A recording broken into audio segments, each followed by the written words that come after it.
একটি বাচ্চা ও তার মা সমুদ্রের পাশে বসে খেলা করছিল।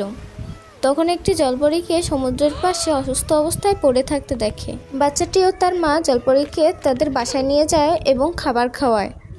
জলপরীটি ঘুমিয়েছিল, তখন বাচ্চাটি এসে তার লেজ কেটে নেয়। তার লেজ কেটে নিয়ে দৌড়ে পালায় এবং দূরে চলে যায়।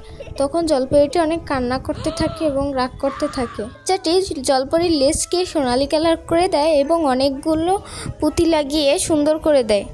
জলপরী বাচ্চাটিকে দেখে ধাওয়া করতে থাকে। তখনই বাচ্চাটি তার লেজ ফিরিয়ে দেয়।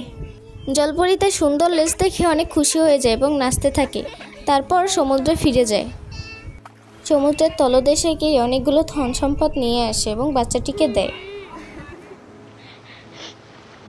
ধন সম্পদগুলো নিয়ে বাচ্চাটি বিক্রি করে। তারপর বাচ্চাটি ও তার মা অনেক বড়লোক হয়ে যায় এবং ওরা সুখী শান্তিতে থাকে।